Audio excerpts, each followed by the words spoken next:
Buenas noches, bienvenidos a Fondo tras una Semana Santa que nos ha permitido hacer una pausa en la actualidad del día a día para centrarnos en lo que nos tenía que deparar la provincia de Málaga con nuestras tradiciones, con las cofradías, una Semana Santa que ha estado condicionada por el tiempo, pero que bueno, también nos ha permitido vivirla de otra manera y por supuesto además ese tiempo nos ha permitido respirar un poco sobre uno de los principales problemas que tiene en estos momentos la sociedad malagueña, que es la falta de agua. En la segunda parte de nuestro programa vamos a hacer un análisis de lo que ha dado de sí este periodo vacacional desde el punto de vista turístico. Vamos a analizar con AECOS y con MAOS cómo se han dado las cifras de ocupación, las cajas en los bares y restaurantes, un poquito más bajas que en años anteriores debido a esos días de lluvia que hemos tenido. Pero antes, en la primera parte de nuestro programa, vamos a seguir tomando el pulso a los municipios malagueños a través de sus alcaldes. Y hoy nos acompaña uno de los más veteranos en la provincia de Málaga, el alcalde de Alhaurín de la Torre, Joaquín Villanueva. ¿Qué tal? Muy buenas noches. Buenas noches. Bueno, uno de los alcaldes más veteranos de la provincia de Málaga desde el año 1996 al frente del ayuntamiento, ¿no? Sí, de más de 20.000 habitantes, ahora mismo soy el más veterano de toda Andalucía. Estaba Kiko Toscano, que era el alcalde de Dos Hermanas, y el hombre ya se ha retirado y me he quedado yo aquí liderando ese ranking, ¿no? Pero bueno, que la verdad que muy bien y con una trayectoria muy cargada de actividades socioculturales, deportivas, pero en la política pues también la experiencia de haber estado en el Senado 4 años, de 2000 a 2004 estuve representando Málaga como senador del Partido Popular y después estuve también 4 años de congresista, de diputado en el Congreso con Mariano Rajoy, 2011-2015. Años difíciles, años de recorte, de adaptación a una realidad económica muy complicada que se heredó, con más de 110.000 millones de euros de déficit público, y en aquel tiempo pues se hizo famosa la prima de riesgo, que nadie sabía lo que era la prima de riesgo, y al final resulta que estábamos cambiando bonos del Tesoro Español al 2,5%, teníamos que cambiarlo al 7,5%, lo cual se engordaba, el déficit público engordaba a una cifra escalofriante porque no había otra manera de conseguir el dinero en los mercados que ir a comprarlo y España no tenía precisamente un rating muy favorable. Eso al final cambió porque el Banco Central Europeo empezó a liberar dinero y aquí el dinero a 0% y por eso España está súper endeudada. Una experiencia en la política nacional sí, que también ayuda a un alcalde a ver la gestión del día a día en un ayuntamiento de otra manera, con otra perspectiva. Si le parece, vamos a entrar ya en lo local y además venimos de unos días de Semana Santa muy importantes también en Alhaurín de la Torre, en Alhaurín el Grande, ¿no? En Alhaurín de la Torre, perdón. Bueno, Alhaurín de la Torre con Alhaurín el Grande se confunde mucho, pero Alhaurín de la Torre es Alhaurín de la Torre y Alhaurín el Grande es un pueblo muy querido y hermano nuestro. Alhaurín de la Torre tiene una Semana Santa potente, una Semana Santa muy malagueña, una Semana Santa con la presencia de la Legión Española, regulares también vienen de Ceuta, una presencia de las Fuerzas Armadas también a través de aviación y la presencia de cuerpos de seguridad del Estado como es la Guardia Civil. Es decir, Alhaurín de la Torre es una Semana Santa desde hace ya 70, 80 años muy potente, donde tenemos la presencia de la Legión Española y solamente nos echa la pata, digamos, Mena. Pero si vamos a Alhaurín y vemos el traslado de la Legión con el Cristo de la Veracruz, nos damos cuenta que no tiene nada que ver lo que vemos en Málaga, que se circunscribe a un espacio muy pequeño y nada más, y un pasacalle de la Legión desde el puerto hasta donde está la Casa Hermandad de Mena. En Alhaurín de la Torre la gente disfruta de la Semana Santa mucho y disfruta de la Legión porque la tiene muy cerca y allí se nos meten unas 150.000 personas. Este año se ha notado una bajada considerable. Unas 100.000 personas han ido a Alhaurín a ver la Legión, a ver la Semana Santa, pero claro, han ido menos gente por el tema de la lluvia. Todo se sabía que iban a haber muchas... Ha vivido de una forma diferente, ¿no? Sí, distinta. Por ejemplo, el Vía Crucis, pues el Vía Crucis ha sido distinto, ha sido un Vía Crucis muy bonito, de mucho recogimiento, en fin, no en la calle, con las 15 estaciones en la calle, sino con el Cristo de la Veracruz. Ese Vía Crucis es espectacular a las 10 de la mañana, después de un Jueves Santo, haberse acostado tarde, y disfrutamos mucho de ese Vía Crucis con mucho recogimiento, pero en la calle, y con una procesión prácticamente de unas 500, 600 personas. Eso ha cambiado porque este año ha habido que hacerlo dentro de la iglesia, pero ha sido muy bonito, muy recogido y con mucho sentimiento y demás, ¿no? Después el pasacalle, lo que es el traslado del Cristo desde la Casa Hermandad, después de haber disfrutado de la guardia de la Legión dentro de lo que es la Casa Hermandad de la Cofradía de los Verdes, hay un traslado de 1,6 km hasta lo que es la iglesia, y en la iglesia se produce la entronización.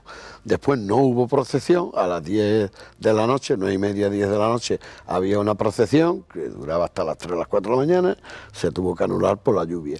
El jueves fue un día completísimo, el jueves disfrutamos muchísimo de Padre Jesús, de nuestro Padre Jesús Nazareno del Paso, con la Virgen de los Dolores, y hubo una bendición en la Plaza del Pueblo, que es histórico, de 300 y pico de años, donde todo el mundo se arrodilla ante la imagen de Padre Jesús para recibir la bendición, que es lo más bonito de una procesión espectacular.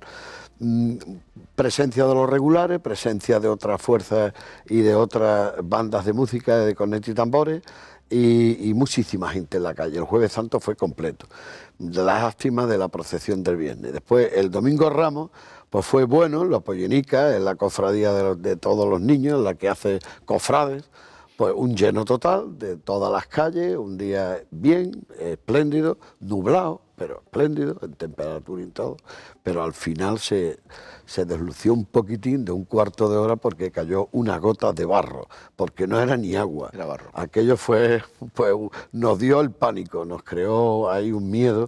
Veremos a ver qué va a pasar con el patrimonio, Pero bien, se cortó, duró muy poco tiempo, prácticamente 4 o 5 minutos, pero aquello aceleró el encierro y a las 2:30 de la tarde se encerró el Domingo de Ramos. El Domingo de Resurrección, con un conjunto escultórico maravilloso que tenemos de obra de Suso de Marco, no pudo salir a la calle por la lluvia, se tuvo que suspender, y después otras procesiones que hubo, que eran de asociaciones de fieles, que son culturales, pero es como si fuera una cofradía, pero todavía tienen que pasar la travesía del desierto en formación y demás, con la Iglesia Católica, que es la que al final dará la bendición de que se convierta en una cofradía. Pues muy bien, tanto el sábado el sábado de Dolores, como se suele decir, el sábado pues la procesión fue espectacular por parte de la Virgen le decimos allí las chorrilleras, es un apelativo allí un poco adjetivo cariñoso, muy cariñoso, pero muy bonito, con Jesús de la Salud, con el Cristo de la Salud, y también con la Virgen de Luz y Ánimas, que es, le decimos allí las chorrilleras, con ese cariño y esa proximidad, ¿no? Esa procesión fue espectacular, fue muy grande y muy bien organizada. Después también hubo otra, el Martes Santo, ya dentro de lo que es la Semana de Pasión, que fue precisamente una procesión también de la amargura, muy bien organizada, una buena presencia de música y también muy seguida por muchísimas personas. Lógicamente el lunes santo, el lunes de Pasión no tenemos procesión, como ya te puedes imaginar, ni el miércoles. El miércoles tuve que estar en el Rico, en la bendición del Rico, que fue lo único que se pudo ver y se pudo disfrutar. El Rico salió a la calle para bendecir y para liberar el preso, y ahí se quedó todo, porque ya después tuvimos que volver a la Casa de Hermandad lo más rápidamente posible. Una Semana Santa, pues, Tensa, agridulce. aunque ha habido lluvias, pero... Menos mal que algo hemos podido salvar. También hemos podido salvar algo, pero... lluvias que han venido muy bien, Sí. que vienen a aliviar la situación en la que estábamos. Alhaurín de la Torre no estaba teniendo restricciones de agua, pero sí había bajado ya la presión, como ha ocurrido también en la ciudad de Málaga, para ahorrar todo el agua posible. También están haciendo obras para mejorar los sistemas de abastecimiento. Esta se había convertido en una de las grandes preocupaciones de todos los alcaldes de la provincia en este último mandato, ¿no? La más grande, el agua, la movilidad,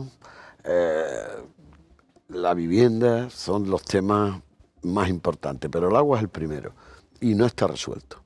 Pero yo creo que se va a aliviar, yo pienso y deseo, y yo creo que lo de la Semana Santa ha sido casi un milagro, porque no ha hundido totalmente el turismo, la restauración, no la ha hundido, la ha perjudicado indiscutiblemente, porque ha habido cancelaciones, ha habido anulaciones, pero no la ha hundido del todo. Sin embargo, nos ha venido bien por el otro lado, por lo del agua. Yo creo que los pantanos, por ejemplo, el pantano de la Concepción, se ha duplicado prácticamente la capacidad que tenía, que era muy pequeña, y había mucho miedo de poder llegar el verano y no poder atender la demanda, sobre todo por el turismo de agua tan importante.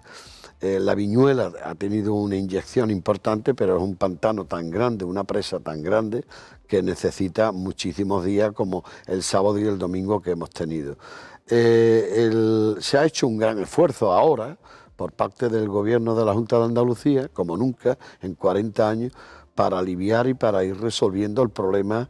En la próxima crisis que se pueda producir de sequía no tendremos este problema, porque el gobierno andaluz ya está inmerso en inversiones reales. Y Alhaurín va a tener una tubería que va a garantizar el abastecimiento de agua en caso de que el acuífero de la Sierra de Mija, que es de donde nos abastecemos, pues se quede seco, porque realmente... Esa tubería da bastante tranquilidad de cara al futuro en cuanto al abastecimiento de agua. Toda, es una tubería en un diámetro de 400 de fundición, dos aljibes, uno de 10 millones y otro de 5 millones, que se incorporan y se suman a los 20 millones de litros que ya tenemos nosotros en depósito, y que garantiza el abastecimiento de agua prácticamente para siempre.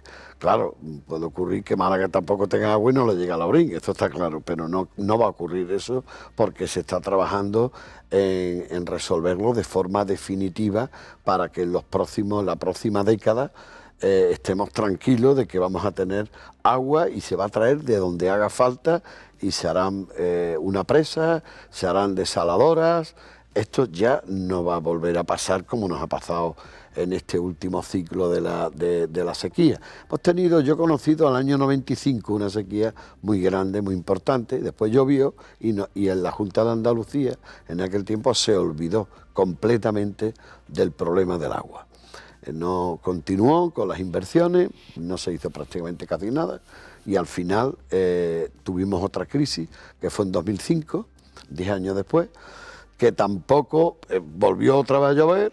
Es como si ahora estuviera un mes lloviendo y la Junta dijera, bueno, pues ya, ¿para qué vamos a seguir? No, la Junta sabe y lo tiene bastante concienciación, porque así nos lo ha manifestado la consejera de Agricultura y la responsable del ramo en el tema del agua, doña Carmen Crespo, y también Juanma Moreno, el presidente de la Junta, ya lo ha dicho en varios foros, de que no vamos a abandonar la lucha contra conseguir y estabilizar el agua y el abastecimiento de agua para todas las poblaciones que hay en Andalucía, en el interior, en la Málaga Norte, y en todos los sitios, en la costa, en el interior, digamos, hablándote por ejemplo, de Córdoba, o hablándote de Jaén. Eso no va a suceder, porque se van a hacer todas las inversiones que sean necesarias. Por ejemplo, Almería no ha tenido problemas, porque se ha trabajado. El único sitio, el único lugar, la única provincia donde se han hecho buenas inversiones, y allí hay tanta sequía como aquí o más, y sin embargo no tienen problemas de restricciones. ¿Por qué? Porque han trabajado, han hecho sus deberes en optimizar el consumo de agua, en reducir las pérdidas en la red de agua, que por ahí se va al subsuelo, se va mucha agua. Hay ayuntamientos y hay pueblos que tienen pérdidas del 40 al 50% del agua, eso no se puede permitir.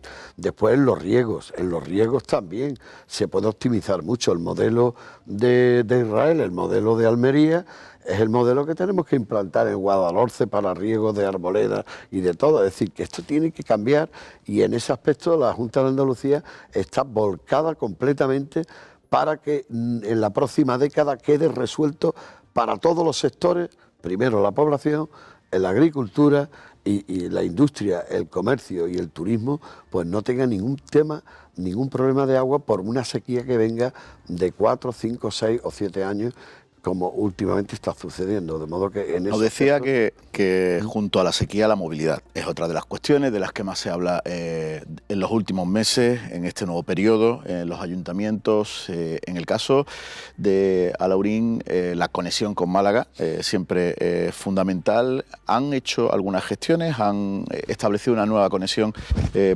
con autobús con el aeropuerto y siguen trabajando en avanzar en ese sentido, ¿no? Sí, bueno, ahora mismo hemos conseguido desdoblar la entrada de Alhaurín desde la A7 y eso ha supuesto que ya no hay cola de entrada, pero tenemos problemas de salida. Para eso el ayuntamiento ahora va a ejecutar una obra de 2,5 millones de euros que consiste en una carretera nueva de doble salida, de doble carril, de salida, que termina en una rotonda debajo de la A7 antes de llegar a Churriana, para tener una salida a la 7 directa, por lo cual el problema de la salida de Alhaurín en 4, 5, 6 meses que durará la obra quedará resuelto. Quiere decir con que eso acaban ahora, con un problema endémico de mucho tiempo, sí, eso ha sido las colas que había y las caravanas, eso se ha eliminado la entrada, pero la salida no tenemos ese problema resuelto. Entonces todo es un cuello de botella a la hora de salir. Son 28.000 vehículos diarios. Todos no pueden salir por un carril, necesitamos desdoblarlo. Para eso la Junta de Andalucía, después de muchos años que hemos tenido que estar trabajándolo con ellos, ahora con el gobierno de Juanma Moreno, pues se ha notado y se ha visto los cambios, el desdoblamiento de un tramo de casi 600 metros de entrada ha resuelto la entrada. Pero vuelvo a repetir que la salida sigue siendo un problema. Para eso se va a desdoblar todo lo que es la entrada desde la autovía a Alhaurín de la Torre hasta donde está la rotonda del encuentro. Más o menos para que te hagas una idea dónde está el líder. Es decir, llegar prácticamente casi al centro del pueblo, con 4 carriles, 2 carriles de ida y 2 carriles de vuelta. Ese problema estará resuelto. Pero antes que se ejecute esta obra, que la Junta la hará el año que viene, porque ahora estamos con el papeleo medioambiental, pues resulta que el dinero está, es decir, la consignación presupuestaria, los presupuestos de la Junta de Andalucía de 2024, de lo que es la Consejería de Fomento, incluye 7 millones de euros para el desdoblamiento de la entrada a Alhaurín. Pero vuelvo a repetir que el proyecto está hecho, pero falta el tema ambiental, la evaluación de impacto ambiental. Ya sabemos lo que pasa, estas cosas son lentas y yo espero que la obra podamos empezarla a finales de este año y el año que viene pueda estar resuelto totalmente el problema de la comunicación, digamos, de Málaga con Alhaurín y de Alhaurín con la costa. Aunque estamos hablando de coches privados, y yo quiero hablar también de la movilidad del transporte público, que es el futuro. El futuro es ese, no podemos seguir estando, algún día ocurrirá dentro de 20 años que prácticamente no habrán coches en las ciudades, en el casco urbano, no veremos como ahora, tantos coches particulares que llenan las calles, que ocupan mucho espacio. Vamos y tendemos a lo que es la descarbonización de los centros históricos y de los centros de las ciudades. Vamos a la peatonalización cada vez mayor. Entonces, al final resulta de que lo que vamos a tener que tener es un potente servicio público de transporte público. Puede ser a través del metro, del tren ligero, del tren de cercanía, en fin, o de los autobuses. ¿Cuál es la apuesta? ¿Cuál tiene que ser la apuesta en Alhaurín de la Torre para llegar a ese punto? Ahora mismo estamos trabajando en varias líneas, ¿no? Una, en el transporte público, ya que el tren no llega a Alhaurín, pues nos hemos acercado al tren.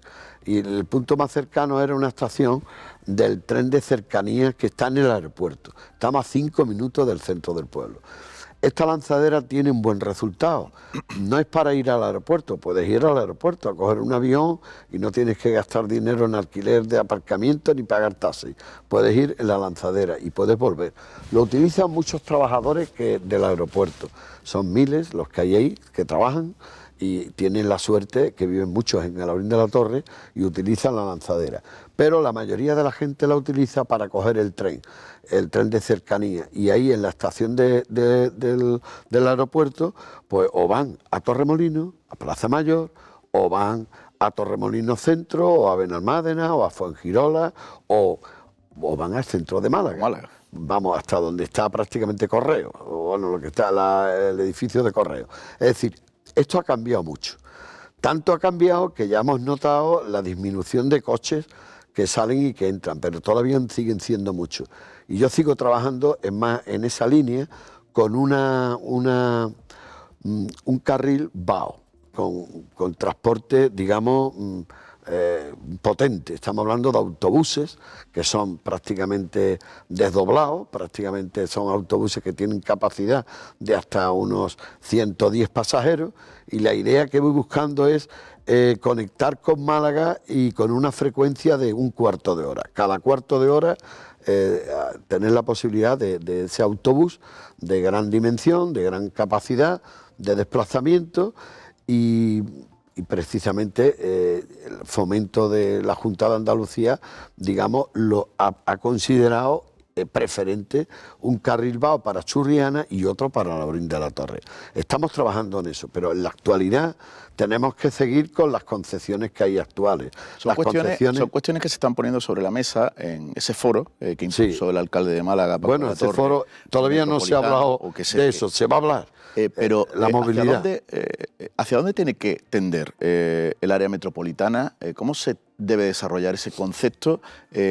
Porque al final la ciudadanía está ahí, está a pocos kilómetros de un territorio en el que necesita esos servicios, ¿no?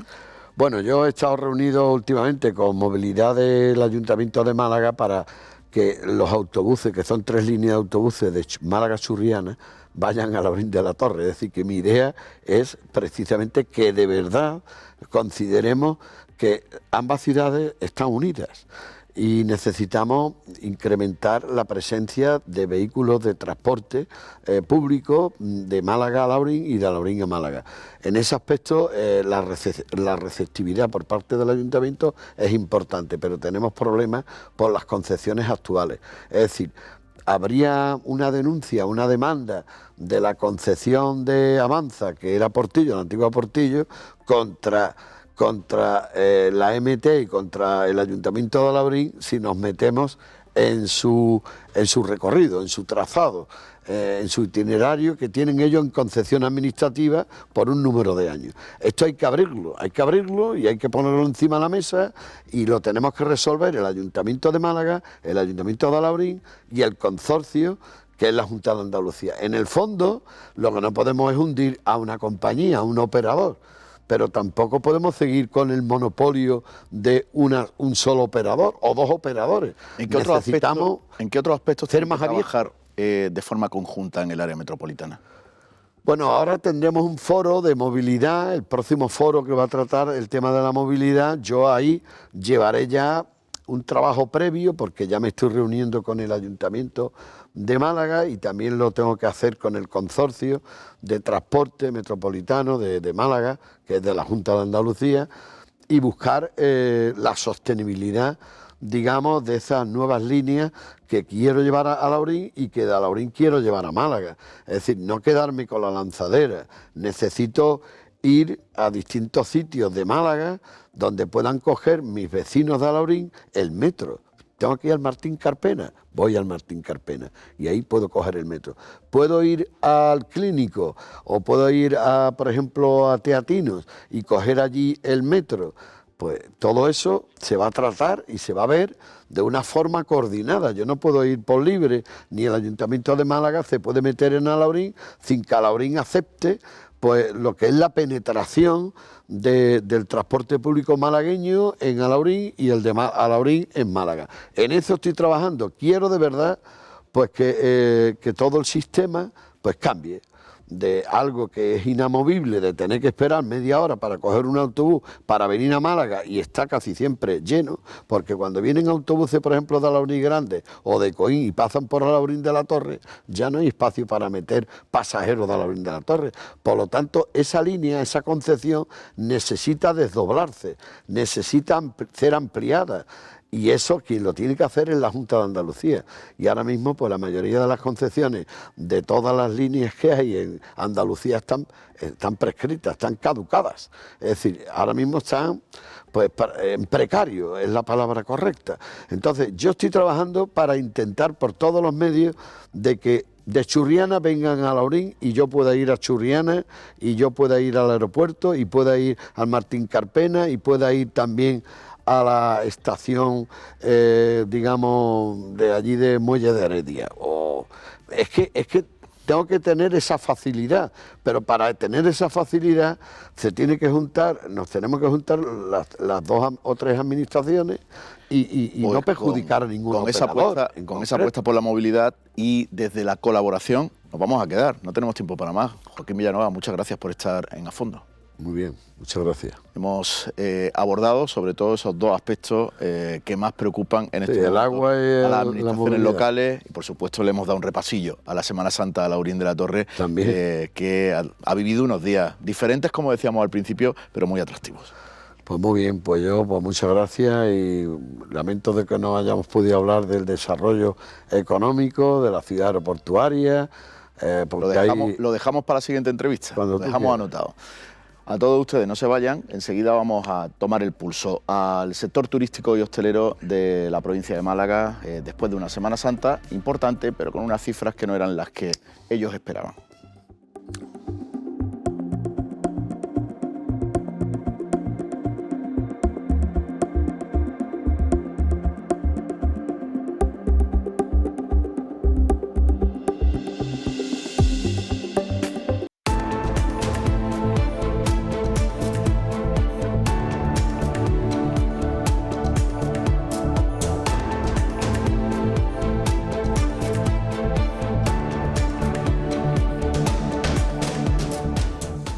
Seguimos en A Fondo, hemos hablado en la primera parte de nuestro programa con el alcalde de Alhaurín de la Torre, con Joaquín Villanueva, y vamos a analizar en esta segunda parte del programa la situación en el sector turístico y hostelero tras la Semana Santa, una Semana Santa condicionada por las lluvias que tanta falta hacían y que tanto pedíamos, pero que en estos dos sectores evidentemente pues ha hecho que la ocupación y la facturación pues haya bajado.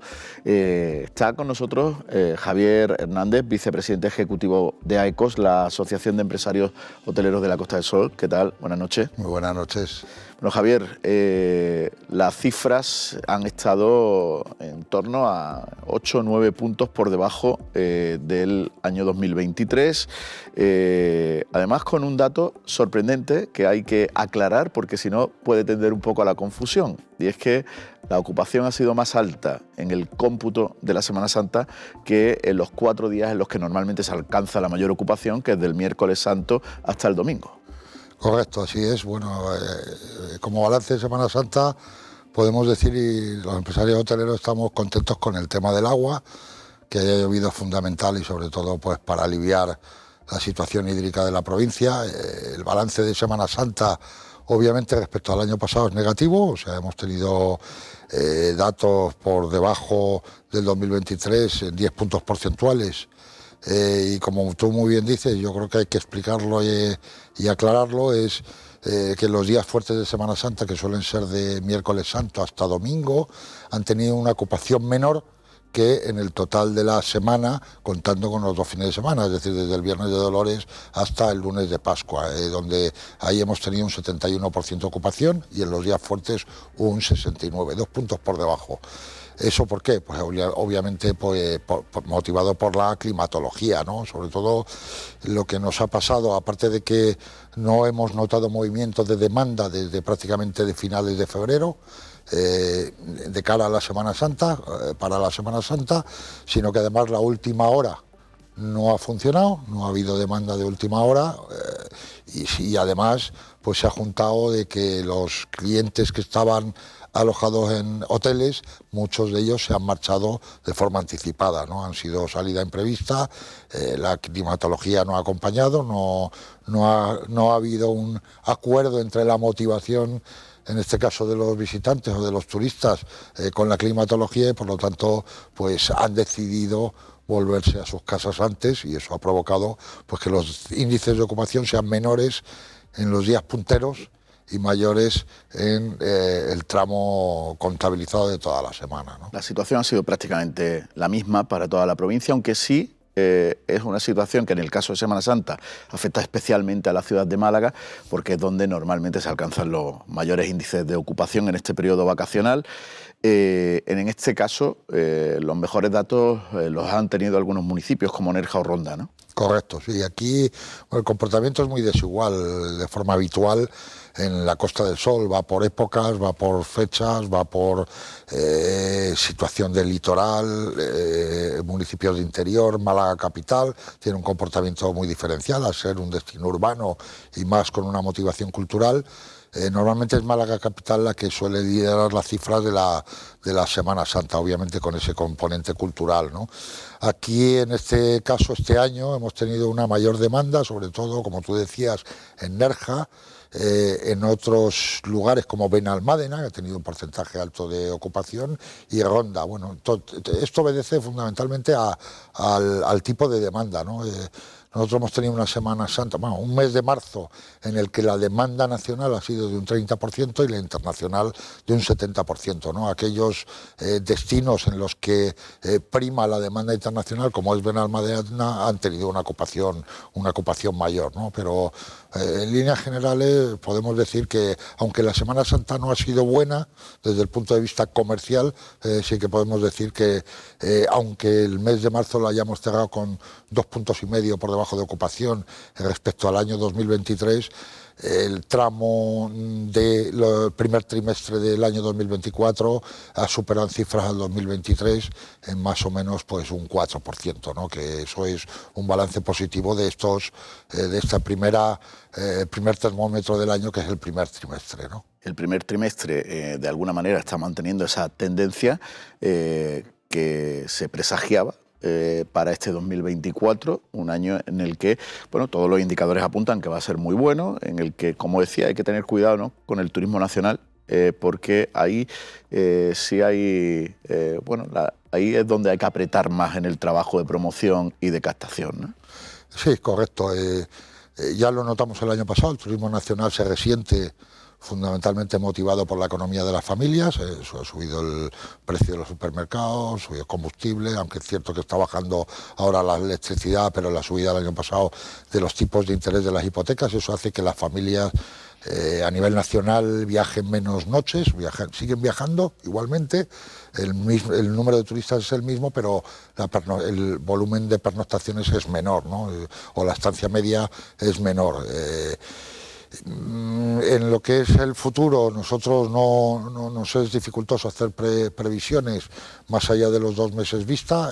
Tenemos analizado el mes de abril y ahora mismo ya tenemos un 75% de ocupación previsto. Probablemente suba algún punto más, pero nuestra referencia es el transporte aéreo. Si la demanda de plazas aéreas que ahora hay disponibles y que supera las cifras del año pasado, en el nacional un 5% y en el internacional un 11% y eso se convierte en conversión, es decir, hay un nivel de ocupación de esas plazas disponibles en el transporte aéreo de más de un 90%, podemos decir que el año pinta bien, ¿eh? Si no hay factores exógenos, que estamos muy acostumbrados y tenemos la piel muy dura a que tengamos factores que influyan en la actividad turística, y nos remontamos a pandemia, la guerra ucrano-rusa y otras circunstancias que provocan que el turismo decae algunas veces, ¿no? Javier, ahora después hablaremos de más asuntos que tienen que ver con la actividad turística en la Costa del Sol y en la provincia de Málaga, pero vamos a sumar a este análisis a un sector que tiene vida paralela con el de los hoteleros, que es el sector de la hostelería. Está ya con nosotros Javier Frutos, es el presidente de MAOS. ¿Qué tal? Buenas noches. ¿Qué tal? Buenas noches. Bueno, Javier, las cifras para el sector hostelero habrán ido en consonancia con la situación que ha tenido el sector hotelero, ¿no? Sí, hombre, nosotros al final nos nutrimos mucho del visitante y obviamente el alojamiento que tiene en este caso el sector hotelero pues no influye a nosotros.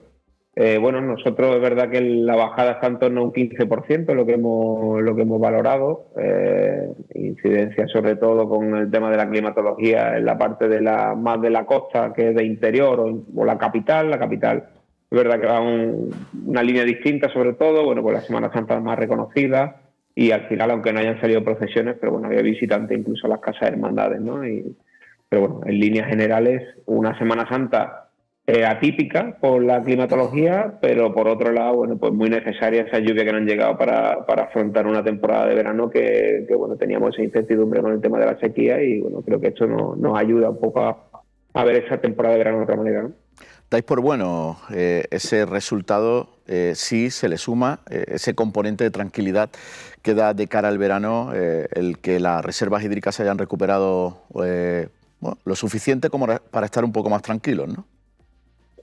Y hablábamos de ese sabor agridulce, ¿no? Bueno, es verdad que obviamente no hubiera gustado a todo el que las salidas profesionales pues se hubieran efectuado y al final hubiéramos tenido, ya te digo, la inercia que tenemos como cerramos 2023, incluso los primeros meses del 2024 eran muy positivos, veíamos una Semana Santa en una línea pues igual, con esa inercia positiva y ascendente. Es verdad que mes tras mes vamos superando tanto en facturación como en contratación los números de la hostelería, no así la rentabilidad, como bien ha dicho Javier, con las subidas de materias primas y eso es verdad que nos está condicionando mucho para tener la rentabilidad de 2019.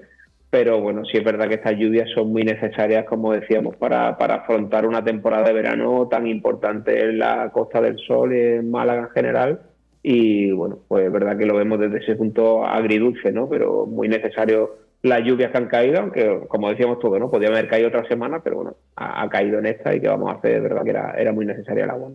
Javier, apuntaba Javier Hernández la situación con el turismo nacional, esa situación en la que se está produciendo un retraimiento por, sobre todo, la situación de falta de subida de precios y de falta de capacidad de ahorro de muchas familias que, bueno, están viendo sacrificadas sus vacaciones. ¿Eso también se está notando en la hostelería malagueña? Sí, sobre todo se nota en el descenso del consumo del nacional y obviamente yo creo que lo sufrimos todos en la cesta de la compra diaria, ¿no? Al final todos vamos al supermercado, todos compramos y es verdad que esa subida de precios se está notando mucho y bueno, lo hablamos en el cierre de 2023 que el incremento de la hostelería estaba en torno a un 7,5%. Pero materias primas no han llegado a subir casi al 30%, es decir, que bueno, dentro de lo que cabe tenemos conciencia de que no se pueden subir los precios al nivel que está subiendo la materia prima, pero bueno, pues estamos un poco ahí soportando esa subida y por eso hablábamos de que seguimos subiendo mes tras mes esa facturación en comparación con años anteriores, pero no así la rentabilidad, ¿no? Y eso es verdad que bueno, pues se entiende que el descenso de consumo, sobre todo del público nacional, pues sea notorio, pues bueno, lo estamos sufriendo todos, ¿no? ¿el sector hostelero está repercutiendo esa subida de costes de la materia prima en el precio final que paga el cliente? Como te decía, nosotros, verdad que la subida se está haciendo, porque además son datos que tenemos, datos oficiales del 7,6 como cerramos en 2023, pero no se está subiendo tanto como está subiendo las materias primas. Incluso en algún momento hemos tenido que prescindir incluso de algún producto, ponerlo en la carta, porque la subida era, bueno, pues demasiado exagerada como para poder repercutirlo en el precio. Se está subiendo porque no queda otra para la sostenibilidad al final de los negocios económicas, pero es verdad que estamos soportando mucho esa subida y por eso, como te decía, ¿no? Las rentabilidades no llegan a las rentabilidades de las empresas, no llegan a ser las del 2019, sobre todo por estos sobrecostes que estamos sufriendo con las materias primas, que para nosotros obviamente pues nuestra parte, una de las partes principales en nuestra cuenta de resultados, ¿no? Javier, te refería antes también al crecimiento del empleo en vuestro sector. Hoy, de hecho, hemos conocido los datos del paro del mes de marzo. Málaga ha liderado la bajada del paro a nivel nacional. Vuestro sector tiene mucho que ver en esos datos. La tendencia, teniendo en cuenta que los datos son optimistas, las previsiones son optimistas, la tendencia para los próximos meses va a seguir creciendo. Sí, la tendencia sigue siendo esa inercia positiva. Como te decía, yo creo que si el tiempo llega a acompañar en esta Semana Santa, hubiéramos vivido una Semana Santa, bueno, pues quizá una de las mejores de los últimos años, con diferencia, ¿no? Y bueno, pues simplemente ha habido ese paréntesis que no ha venido incluso bien, como te decía, desde el punto de vista de llenar los pantanos que tanta falta hacía. Pero la inercia sigue siendo positiva. Yo creo que poco a poco, pues bueno, vamos a ir superando año 2023, salvo causas que, como bien decía Javier, ¿no? Verdad que tenemos ahí guerras alrededor que nos repercuten en los precios, como decíamos antes, y bueno, salvo que siga todo más o menos igual y que no haya, bueno, esa incertidumbre que tenemos de que pueda haber algo de fuera, creo que vamos a tener un 2024 positivo y en esa línea ascendente que llevamos de 2023, ¿no? En 2023, en el verano del 2023, la hostelería se habló sobre todo de la falta de personal cualificado para atender, dar respuesta a la demanda de profesionales que había. ¿Este año se puede repetir esa historia? Bueno, es verdad que se focaliza quizá mucho esa falta de mano de obra cualificada en la hostelería, pero desgraciadamente no solamente la hostelería, ¿no? Tenemos compañeros de otros sectores que también lo están sufriendo. Y bueno, sí es verdad que en la hostelería, pues bueno, como decíamos, tenemos ahí sentimientos encontrados en el punto de vista de que seguimos subiendo las contrataciones, pero nos sigue faltando mano de obra cualificada, ¿no? Creo que tenemos que concienciar todo, nosotros lo hemos dicho y lo seguimos repitiendo, que obviamente nos tenemos que mirar hacia adentro, de hacer nuestro trabajo mucho más atractivo para atraer a ese trabajador. También necesitamos ayuda tanto de las administraciones como de los propios sindicatos, pero bueno, sí es verdad que necesitamos eso, la atracción de que jóvenes y no tan jóvenes, bueno, pues que tengan en la hostelería, en este caso, pues ese desarrollo personal y profesional, y obviamente para nosotros es la base de nuestro negocio y una parte muy importante de nuestra industria turística. Al final estamos en primera línea en cuanto a la atención del público que viene de fuera y el propio local, y bueno, pues necesitamos ese personal cualificado. Pero bueno, es verdad que poco a poco, bueno, pues hay proyectos tanto privados como públicos desde el punto de vista de formación, que yo creo que son importantes, y bueno, esperemos todos remar en la misma dirección y que bueno, haya más profesionales en una industria, como decías, que al final, pues bueno, tira del carro de la economía, muy importante, no solamente en Málaga, sino en Andalucía o en España, ¿no? Pues Javier Frutos, gracias por sumarte a fondo a este análisis que estamos haciendo de lo que ha dado de sí la Semana Santa en la hostelería y en el turismo en la Costa del Sol, en la provincia de Málaga, y las previsiones que tenemos para los próximos meses. Nada, muchas gracias a vosotros. Javier Hernández, vamos a seguir, después de conocer también el análisis que hace el sector hostelero, en una línea similar a la vuestra. El sector turístico tiene por delante retos importantes en la provincia de Málaga. Quizás la mayor preocupación era y todavía sigue siendo la falta de agua y cómo atender las necesidades que la llegada de turistas pueda generar durante el próximo verano, porque aunque estamos hablando ya de que se garantiza el suministro de agua a la población, pero no están tan claros que servicios básicos como las duchas en las playas o las piscinas, en el caso del sector turístico sí, pero se puedan usar y cómo se van a poder usar. Eso genera situaciones negativas, ¿no? O connotaciones negativas para el sector, ¿no? Bueno, la verdad que la situación hídrica, que es un tema que llevamos años hablando, ¿no? y que desde el punto de vista de la administración pública poco se ha invertido. Hay que tener en cuenta que ya el año pasado muchos de los municipios ya te cegaron las duchas de las playas, ¿no? Y es una cuestión que poco a poco nos vamos acostumbrando, ¿no?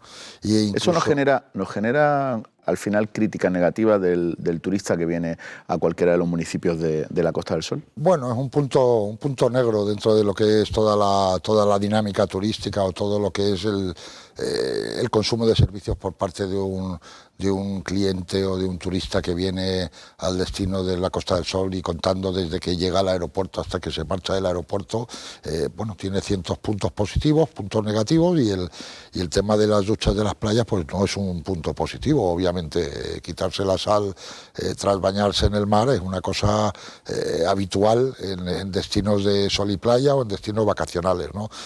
No es un punto crítico, pero sí que es un punto algo importante, ¿no? Quizá ahí también tengan que empezar a pensar los ayuntamientos y el resto de instituciones en modelos alternativos, ¿no?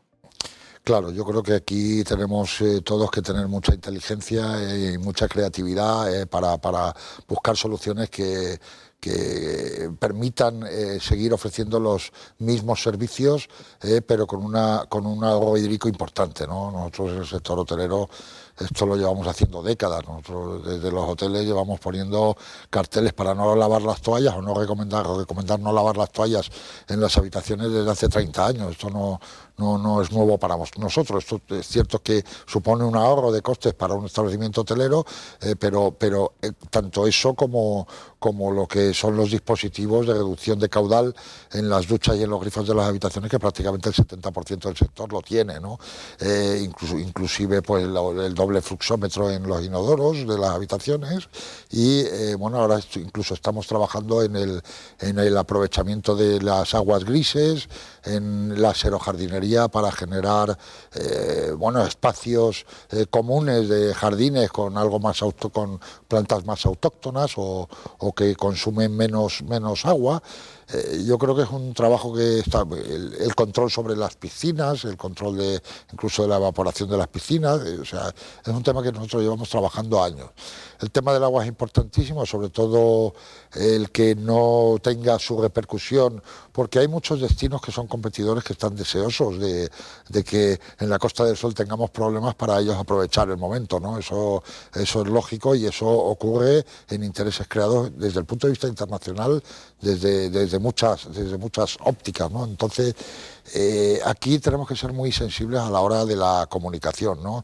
Desde el punto de vista hídrico, tenemos agua garantizada hasta después del verano, o eso es lo que el cuarto decreto de sequía y en conversaciones con la Junta de Andalucía nos garantizaba, con lo cual vamos a poder abrir las piscinas de los hoteles. Nosotros esperamos que incluso las piscinas privadas abran con estas últimas lluvias y parece ser que viene otra dana la semana que viene, que yo creo que también puede ayudar a ese abastecimiento hídrico de la provincia y esperamos que en un futuro próximo sea un problema menor y que ya tenemos muchos otros problemas, como muy bien decía Javier, con poder encontrar personal para tener abiertos todos los servicios de los hoteles, que todavía es un problema que llevamos teniendo pues prácticamente después de pandemia y no solo como muy bien él decía, de nuestro sector, sino de varios sectores.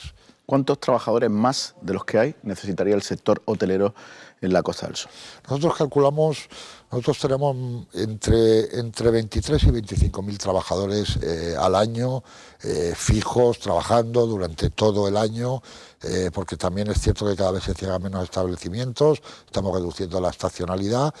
Más o menos estamos hablando de unos 5.000 trabajadores que nosotros incorporamos en el sector en la provincia de Málaga para la temporada media y temporada alta, ¿no? Lo vamos incorporando progresivamente, pero también es cierto que no encontramos trabajadores y sobre todo la dificultad de encontrar trabajadores cualificados. Nosotros desde AECOS este año estamos con un programa de cualificación, sobre todo para trabajadores que están trabajando en el sector hotelero y donde vamos a dar formación alrededor de un 6-7% de los trabajadores del sector, unos 1.300 trabajadores y además pues, un programa que tenemos para desempleados para que se puedan incorporar al mundo laboral del sector hotelero y esto lo estamos lanzando ya y en apoyo con el Ministerio de Educación, ¿no? Es un trabajo que creo que tenemos que hacer y sobre todo para ayudar y buscar herramientas tecnológicas, cómo mejorar la digitalización desde el punto de vista asociativo para ayudar a nuestros establecimientos a conseguir o a mejorar el reclutamiento, ¿no?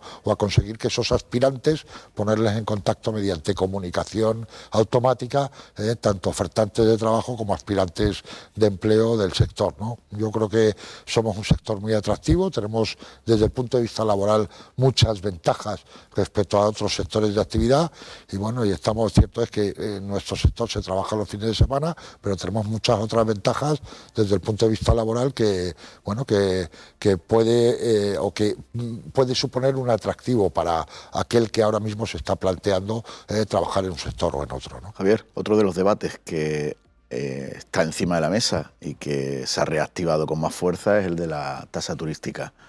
AECOS al respecto lo tiene claro. Nosotros somos tajantes, ya lo ha comunicado la Confederación de Empresarios de Andalucía, pero no solo el sector hotelero, es todo el sector turístico, ¿no? O prácticamente todo el sector turístico. AECOS lo tiene claro, la Federación Andaluza lo tiene claro. Esto es como el Guadiana, ¿no? Aparece y desaparece cada cierto tiempo, cada 6 meses, que si tasa sí, que si tasa no.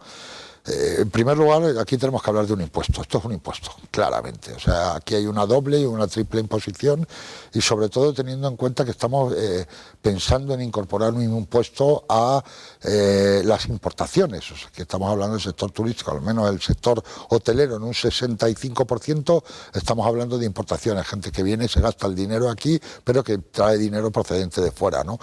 Y luego yo creo que ¿cuál es la finalidad? O sea, ¿cuál es el objetivo de imponer un impuesto turístico, ¿no? La financiación de las administraciones locales, ese es el problema.